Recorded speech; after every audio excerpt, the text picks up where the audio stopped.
Magandang araw Pilipinas, narito po ang latest weather today forecast. Apektado ng low pressure area ang malaking bahagi ng Luzon at Visayas at sa kasalukuyan ito po ay nagdadala ng malawakang pag-ulan. Huling nakita ang kanyang sentro sa layong 595 kilometers silangan ho ng Infanta, Quezon. So yung sentro po nitong LPA ay nasa karagatan pero yung kanyang rainband medyo may kalawakan ho at ito ay nagdudulot nga po ng widespread na mga pag-ulan sa malaking bahagi ng ating bansa. Base sa ating latest analysis ay medium na po ang tsansa na mabuo bilang isang bagyo. In the next 24 hours, ibig sabihin ay tumaas po yung tsansa nito na mabuo bilang isang bagyo sa mga susunod na oras. Kaya ating advice, patuloy na mag-monitor sa magiging updates po dito sa weather disturbance dahil sakali man po na ito ay maging bagyo, agad-agad po tayo magtataas ng tropical cyclone wind signal. Most likely po sa silangang bahagi ng Southern Luzon at Central Luzon bilang precautionary na lamang din po sa ating mga kababayan sa mga posibilidad na hazard na dulot po ng severe wind. Pero sa ngayon, bilang LPA, nagdudulot na po ito ng malawakang pag-ulan sa malaking bahagi ng bansa. In fact, dito nakakaabot po ito sa Visayas. Halos buong Visayas ay maulap at mataas ang tsansa ng mga kalat-kalat na pag-ulan at pagkidlat, pagkulog. Sa araw din na ito at sa forecast po natin ay maulan ang panahon sa Bicol Region. Malakas po yung mga pag-ulan dyan. Dito din sa Calabarzon area, sa Mindoro Provinces, sa Marinduque at maging sa Romblon. At sa mga susunod na oras ay pwede rin maranasan ang mga pag-ulan dito po sa Aurora, Cagayan, Isabela at maging dito sa Metro Manila. Base sa ating forecast, mataas ang tsansa na nasa mga susunod na oras ay maging maulap ang papawirin po natin at mataas ang tsansa ng mga kalat-kalat na pag-ulan at pagkidlat, pagkulog dahil po sa epekto nitong low pressure area. Kaya patuloy po tayong mag-ingat, especially yung ating mga kababayan dito sa Bicol Region, Visayas na kumbaga kahapon pa ay inuulan na po sila at sa ilang bahagi pa ng Mimaropa Region. At sa mga kababayan pa natin dito sa Metro Manila, Cagayan, Isabela at Aurora, saan man ang ating lakad sa araw na ito, huwag hong kalimutang magdala ng mga pananggalang sa ulan. Samantala, para sa ating forecast, asahan din natin na malaking bahagi po ng Luzon ay uulanin pa rin. Epekto po rin ho nito ng low pressure area o itong weather system na nasa silangang bahagi ng ating bansa. So sa ating forecast sa Metro Manila at natitirang bahagi pa ng Luzon ay magiging maulap pa rin ang papawirin at mataas ang tsansa ng mga kalat-kalat na pagulan at pagkidlat, pagkulog dahil po sa LPA.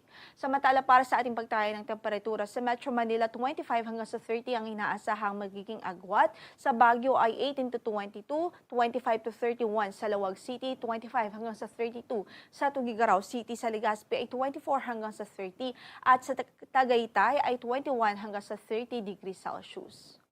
Samantala dito naman sa Visayas ay mataas din po ang tsansa ng maulap na papawirin at posible pa rin ho yung mga pag-ulan at mga thunderstorms.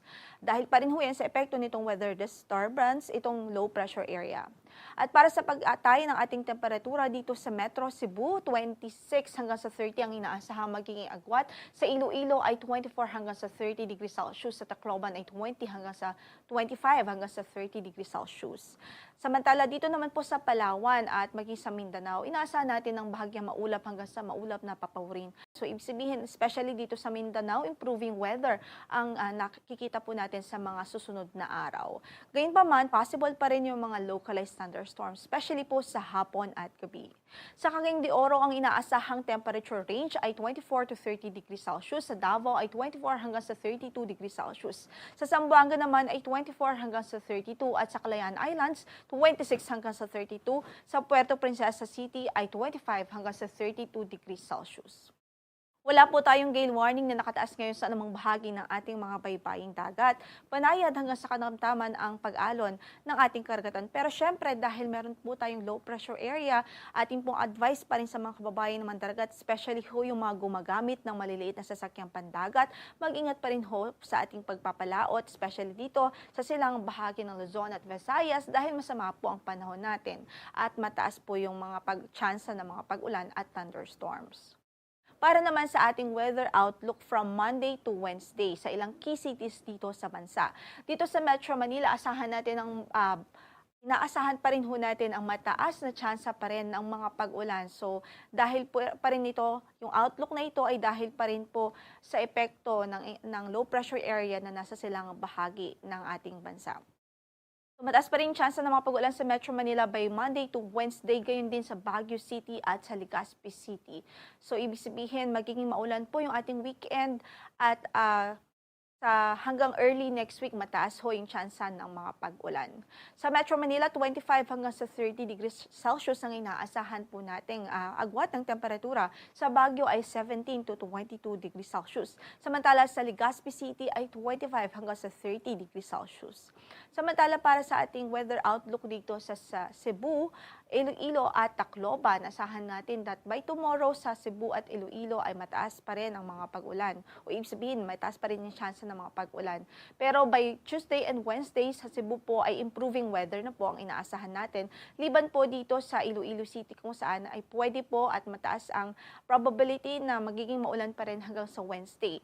Sa Tacloban naman ay bahagyang maulap hanggang sa maulap ang papawirin at ngayon ay mga thunderstorms na lamang ang pwede pong magdulot ng mga pag-ulan doon simula Lunes hanggang Miyerkules.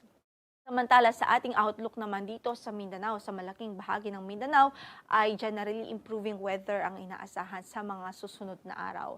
Although yun nga, yung mga thunderstorms pa rin, especially sa hapon at gabi, ay pinag-iingat pa rin natin ng ating mga kababayan. Samantala, para sa pagtayo ng ating temperatura sa Metro Davao, 24 hanggang sa 32 ang inaasahang magiging agwat ng temperatura. Sa Cagayan de Oro ay 24 hanggang sa 31 degrees Celsius at sa Zamboanga City ay 24 hanggang sa 33 degrees Celsius naman po.